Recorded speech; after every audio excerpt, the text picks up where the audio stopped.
Hello everybody, name's Shalise. Welcome out everybody to my top 25 James Bond films part 2. This is 20 to 16. Let's represent. Let's go with number 20. And number 20 is none other than Live and Let Die.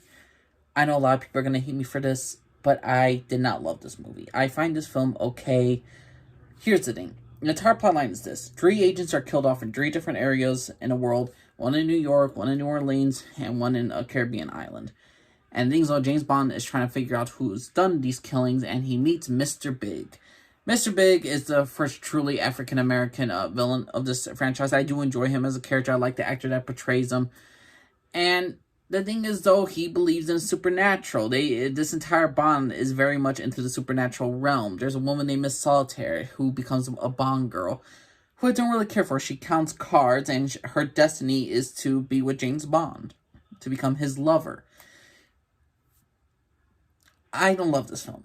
I never really cared for Live and Let Die. I love the theme song. I enjoy the locations. Mr. Big's a good villain. But overall, in the grand scheme of things, him shaking down a drug dealer is not something James Bond should truly be doing. So to me, Live and Let Die, I know a lot of people are going to hate me for this, and a lot of people may like the supernatural world of Live and Let Die, but I don't care. There's a different culture in this, which I don't mind. It's just, this is not for me. This is not what I think of when I think of James Bond. This is the average cop chasing down a drug dealer. No, this is James freaking Bond. And I know a lot of people are going to hate me. Well, you're going to put, what is it? Not License to Kill. It was, the one with Timothy Dalton. I'm blanking on the name, and he's chasing down a drug dealer. But in that movie, he's trying to get revenge on a person who butchered his best friend and killed his best friend's wife. That movie I prefer over this one, and I don't think it's License to Kill. Could be wrong, but we'll see. 20, Live and Let Die. I'm blanking on the names. So forgive me, everybody. Number 19 right now is Spectre. I know people are gonna hate me for this one because I know a lot of people love Daniel Craig and his Bond, and the thing is, I enjoy Spectre, but the problem is, though, it goes to this. Does Blofeld match as a villain? In this movie, Daniel Craig is chasing down Spectre. This is the last thing that M wanted him to do. M left a videotape message for Daniel Craig's James Bond to find out about this group Spectre and wipe him out. So he's doing that. And for the most part, I like the locations. I love Batista, where he's an agent of Spectre and he's trying to chase down James Bond. He's a great villain. They waste this one villain who's basically, works for Spectre. His name is, C? And I remember him for playing Moriarty in a Sherlock Holmes TV show. And I just think this actor was great. But they gave him shit. He's a side villain, in which in a case he could be such a great main villain. He is wasted so much. His main thing is that he's trying to take the world of the spies into the new age, into the internet and all that. And he works for Spectre, so Spectre's going to control MI6.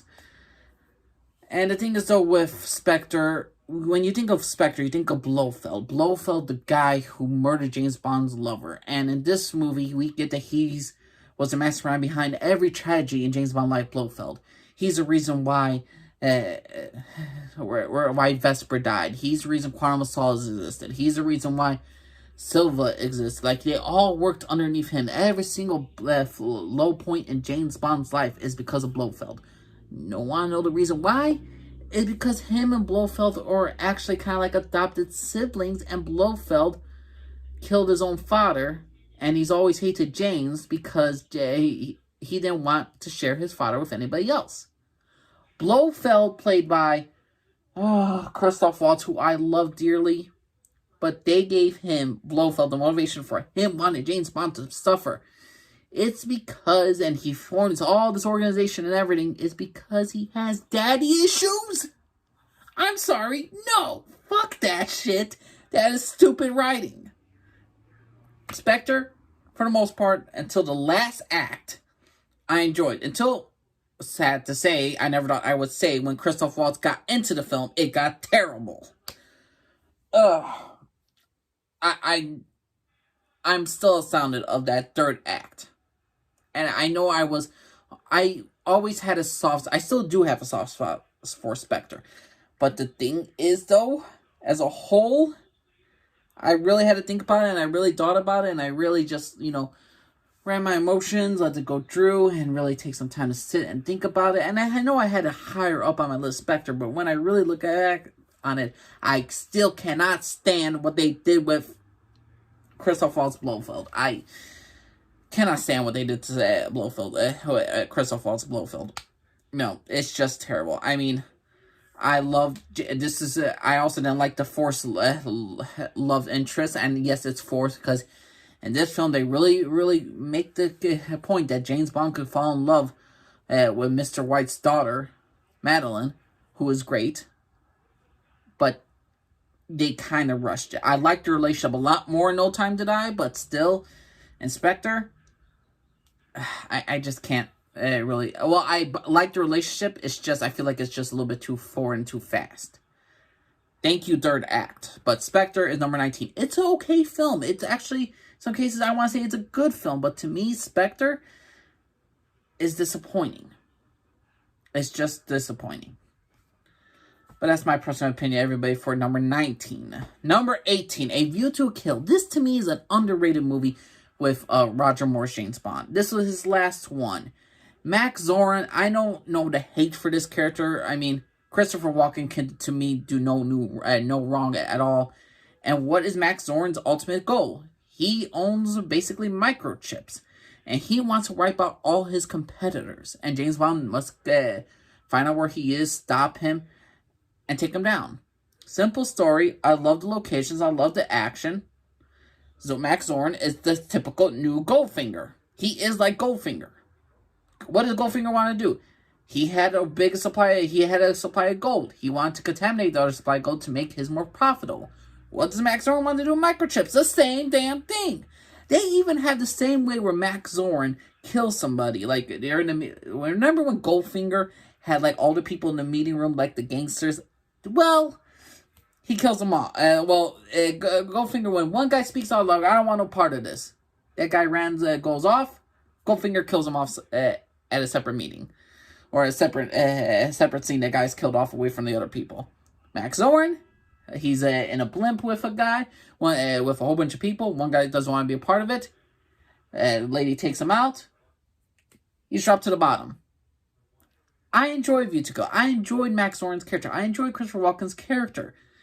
What was her? The Mayday, I liked her as a villain, but then she became like a lover when Max Zorin stupidly decides to kill her off for no good reason. Again, they say he's a sociopath, but then again, James Bond won the day if Mayday didn't help him. And she had a unique look. So, I don't know what it is, but A View to Kill I've always had a soft spot for. I always was like smiling halfway. I always enjoyed A View to a Kill. I didn't hate the girl who I believe she was Donna's mother from That 70s Show. She was the Bond girl for the second time I ever saw her in her career. And I'm like, she was okay. She wasn't that bad, but I don't care for the love story. So A View to a Kill is number 18 for me. Sue me. And give me a sec while I roll see for the number 17. And oh god, this ranking. I know if people were going to hate me for this one. Die Another Day. I do not care what people say. This is not the worst James Bond film.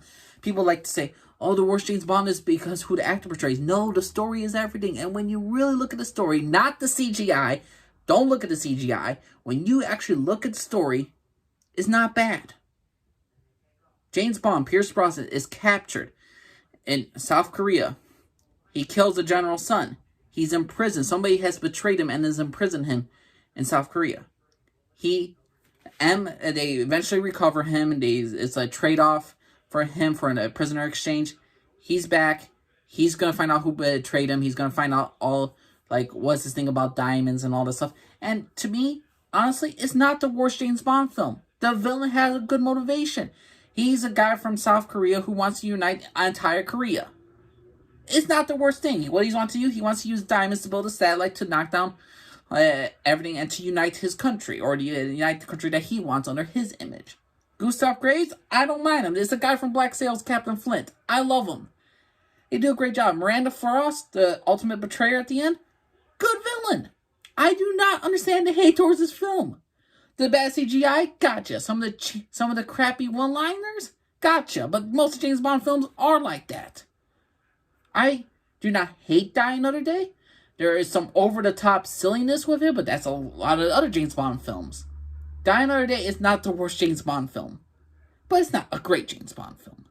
Die Another Day, have a soft spot for it. Don't care for the Madonna god-awful music. That has to be, I could tell why people were hating it. I mean, the opening was interesting. Him being tortured and all, James Bond, then you got Madonna's freaking song, and that just kills the mood for everybody. Then you have some terrible CGI. I mean, Halle Berry is beautiful to look at, and she plays Jinx, but some of the lines she's given is just god-awful terrible. But Die Another Day, don't hate this film. I do enjoy it, but what can I say? I don't hate Die Another Day. Number 16 is Moonraker. Moonraker. What can I say about Moonraker? It's James Bond's in space. Jaws comes back. We got the side villain Jaws. He's back. He finds love. And they have a good James Bond girl, Holly Goodhead, for God, love of God. And the thing is over with her. She's in space. She's like basically like an astronaut. She knows about the space. She knows about it. She's a scientist. So she's not a terrible James Bond girl. She's actually freaking useful. So which is a good thing. The thing is though, it's kind of lazy, this film. Don't forget, after The Spy Who Loved Me, the entire story of The Spy Who Loved Me was a villain who loved the ocean so much, he wanted to destroy the entire world so he could just be underneath an ocean. This villain, he wants to destroy the entire Earth, and he just wants everybody in space. Hugo Drax, I believe his name is, Hugo Drax, he wants the same thing as the previous villain from the previous movie. It's lazy, and that's the reason why I kind of put this film lower. This film was a lot higher earlier on, but when I really look at it, it feels lazy, it feels cheap. They have the same side villain come back from the previous movie, even though I'm happy to see Jaws return. I did enjoy this film, but there were certain moments where I'm like, this just felt lazy. This just like, the villain is basically the same. We got the same side villain. It's just a same old planet. It's just a different location. Water, space. Granted, I love the space little freaking battle. I enjoy this movie. It's a fun, feel-good time. This is a movie you should not take seriously. But it is a good, fun time that I will go back to. The thing is, though, I will want to mention one thing about Hugo Drax. This had one of the most disturbing Bond deaths. I could handle sharks eating somebody. I can understand, like, people getting electrocuted, fried. But in this movie, there's this Bond girl. There's this girl who helps Bond, who works for Hugo Drax. And Hugo Drax basically leaves her out in the woods, and the dogs chase her. And even though we don't see them kill her, she's eventually mauled by dogs. I guess it just feels more disturbing because I actually could see people being mauled by dogs as somebody would do. And it's just horribly, just not disgusting. I would just say it's horribly just like disturbing. So to me, that death scene was like, considering how light this movie was and how we got that dark scene, was just like, that tone changed up a bit. That was a interesting taste that you did. That's an interesting take that you wanted to do. But to me, Moonraker, number 16. And that is my part 2, everybody. Again, I don't hate none of these James Bond films. There's only one James Bond film I hate, and you know it's you only live twice. God-awful James Bond film. All the others I'm okay with. I have a guilty soft spot for, and this list, including from part 1 to part 2, from all the way to 16, I enjoyed all these James Bond films for the most part. There are certain things I'm annoyed with, certain things I'm disappointed with, but overall, I enjoy James Bond films. I enjoy a great majority of what I have seen in James Bond. Can I be disappointed? Yes, but it's not going to be the worst things I have ever seen. James Bond films are, to me, a great franchise, and it always will be a great franchise. But that is just part 2, everybody. Part 3 will be coming out probably next week, and part 4 another week, and part 5 another week. So every single week, I will have a new James Bond rankings. So yeah, everybody, that's my opinion, or personal opinion. Please let me know what y'all think down the bottom. Leave a comment down below. Let me know. Respect my opinion, respect yours. Let's just keep it simple, everybody. Name's Elise, for everybody. Bye-bye.